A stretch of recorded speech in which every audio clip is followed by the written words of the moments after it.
bagaimana kesiapan tenaga elektromedis yang ada di rumah sakit menghadapi perubahan teknologi ini? Tentunya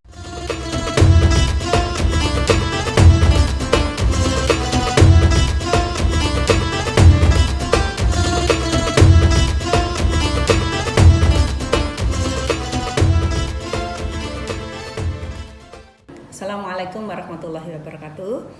Saya Lili Suciati sebagai mahasiswa S3 Program Studi Ilmu Sosial Fakultas Ilmu Sosial Ilmu Politik Universitas Airlangga dengan NIM 378232009. Video ini kami buat sebagai syarat untuk UTS, tugas ujian tengah semester untuk mata kuliah pembangunan dan perubahan sosial. Video yang akan saya tayangkan ini terkait dengan pembangunan dan perubahan sosial di bidang kesehatan, khususnya bagi profesi tenaga elektromedis Indonesia. Penyelenggaraan pembangunan kesehatan nasional bertujuan untuk meningkatkan derajat kesehatan manusia Indonesia dan memerlukan upaya dan peran serta semua elemen khususnya di bidang kesehatan. Salah satu indikator kesuksesan pembangunan kesehatan nasional adalah ketersediaan fasilitas pelayanan kesehatan yang baik dan sumber daya manusia bidang kesehatan yang memiliki kompetensi dan dedikasi yang tinggi.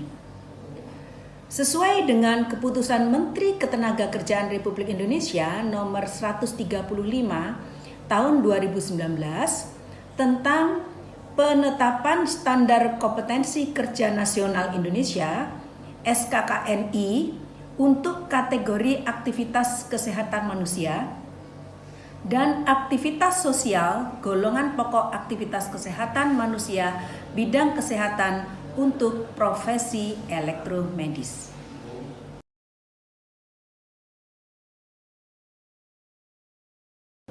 Elektromedis adalah lulusan program studi elektromedis yang ada di Indonesia, baik itu diploma 3 maupun diploma 4 yang ada di Politeknik Kesehatan Kementerian Kesehatan Republik Indonesia atau perguruan tinggi elektromedis yang non pemerintah atau yang didirikan oleh swasta. Nah, elektromedis ini adalah tenaga medis yang memiliki sertifikasi untuk melakukan pemeliharaan, perawatan, uji fungsi, pemantauan alat, bahkan kalibrasi alat-alat elektromedis yang ada di rumah sakit. Dari sini, lulusan elektromedis memiliki tugas dan peran yang bertanggung jawab atas kelayakan dan keterjaminannya alat-alat elektromedis itu untuk siap dan layak pakai di rumah sakit dalam pelayanan kepada pasien.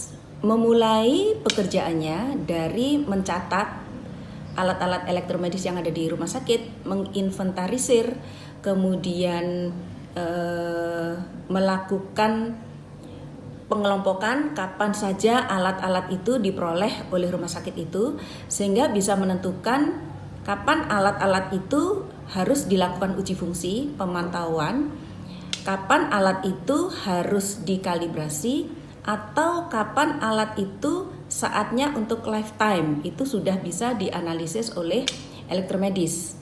Bahkan kapan alat-alat elektromedis yang ada di rumah sakit itu sudah tidak layak lagi dipakai untuk kemudian menentukan dari pihak rumah sakit untuk mengadakan pembelian baru atau pengadaan baru alat-alat elektromedis di rumah sakit. Dengan semakin bertambahnya peralatan elektromedis yang tersedia di rumah sakit dalam rangka pelayanan kepada pasien, maka ini menjadikan tenaga elektromedis yang ada di rumah sakit yang jumlahnya tidak terlalu banyak ketika dibanding dengan tenaga medis yang lain seperti perawat, bidan, atau ahli gizi, nutrisi, atau perawat gigi dan kesehatan lingkungan. Maka dengan jumlah sedikit dari sumber daya manusia elektromedis yang ada di rumah sakit ini tentu saja menjadi kewalahan gitu ketika alat-alat elektromedis ini semakin banyak jumlahnya di rumah sakit, entah itu rumah sakit pemerintah seperti RSUD, RSUP, ataupun rumah sakit swasta yang ada di beberapa daerah di Indonesia. Nah, kondisi ini kemudian sampailah pada saat di mana teknologi 4.0 itu melanda di berbagai negeri, termasuk Indonesia.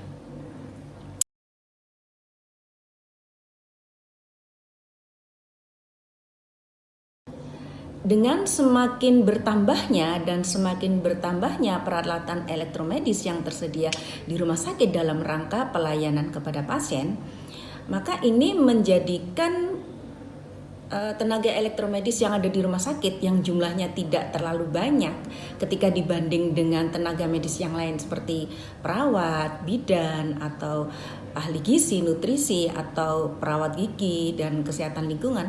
Maka dengan jumlah sedikit dari sumber daya manusia elektromedis yang ada di rumah sakit ini tentu saja menjadi kewalahan gitu ketika alat-alat elektromedis ini semakin banyak jumlahnya di rumah sakit, entah itu rumah sakit pemerintah seperti RSUD, RSUP, ataupun rumah sakit swasta yang ada di beberapa daerah di Indonesia. Nah, kondisi ini kemudian sampailah pada saat di mana teknologi 4.0 itu melanda di berbagai negeri, termasuk Indonesia. Kementerian Kesehatan mencanangkan untuk semua rumah sakit yang ada di Indonesia menggunakan aplikasi, yaitu aplikasi e-maintenance yang mempermudah, yang menurut Kementerian Kesehatan selain mempermudah akan mempercepat diketahuinya kapan alat-alat rumah sakit itu lifetime dan segera untuk dilakukan perbaikan. Nah, dari sinilah kemudian semua tenaga elektromedis di rumah sakit diharapkan memiliki kemampuan untuk beradaptasi, memiliki kemampuan untuk segera memaksimalkan pemanfaatan e-maintenance yang ada di rumah sakit.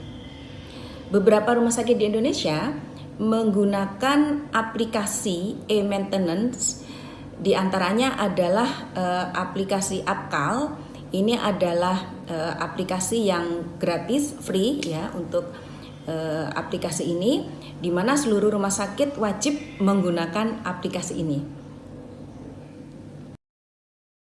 Dari sinilah permasalahan timbul dengan adanya teknologi 4.0 yang harus diterapkan di semua rumah sakit di Indonesia. Bagi tenaga elektromedis, tentunya siap atau tidak siap, like or dislike, aktivitas ini wajib mereka terima dan melakukan manfaat apa saja yang secara keseluruhan harus dipergunakan oleh tenaga elektromedis untuk memasukkan, untuk menginventarisir, kemudian untuk melaporkan kapan alat-alat elektromedis ini saatnya dilakukan maintenance. Bagaimana kesiapan tenaga elektromedis yang ada di rumah sakit menghadapi perubahan teknologi ini? Tentunya masing-masing akan kembali kepada individu dari elektromedis ini. Di beberapa rumah sakit ada individu yang sangat siap ketika mempergunakan aplikasi ini.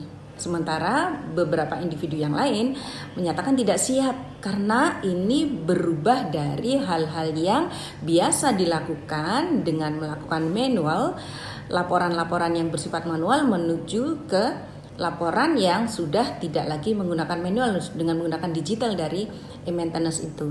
Nah, inilah masalah ini kemudian timbul antara mereka yang pada umumnya mereka yang lebih senior, lulusan elektromedis yang senior yang merasa sudah nyaman dengan hal-hal yang bersifat manual. Nah, dengan adanya kebaruan ini mereka sedikit shock gitu ya, karena mereka harus belajar terlebih dahulu, kemudian bagaimana mengadopsi atau mengadaptasi kebiasaan-kebiasaan baru yang tentunya membutuhkan waktu, membutuhkan pembelajaran, effort yang luar biasa untuk bisa mempergunakan, memaksimalkan e-maintenance yang disediakan oleh Kementerian Kesehatan.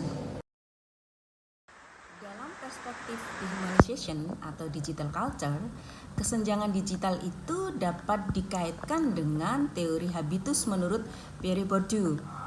Habitus sebagai situasi pengorganisasian sosial merujuk pada entitas kolektif yang membentuk dan memperkuat kondisi sosial dan budaya yang dominan. Dalam hal ini, habitus dapat kita lihat sebagai faktor yang mempengaruhi kesenjangan digital. Karena individu yang tumbuh dalam lingkungan yang kurang mendukung penggunaan teknologi digital, mungkin kurang mampu memanfaatkan teknologi tersebut untuk keuntungan mereka sendiri. Nah, perilaku individu ini tidaklah bersifat otonom karena ia merupakan produk interaksi antar perilaku sosial dan struktur sosial atau arena.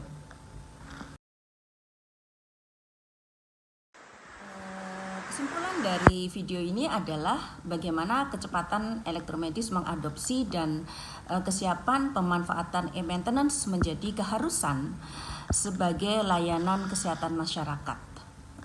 Ketika tujuan dari teknologi kesehatan dalam pembahasan ini digaungkan untuk pelayanan kesehatan masyarakat, maka menjadi keharusan bagi elektromedis untuk memaksimalkan pemanfaatan teknologi informasi e-maintenance.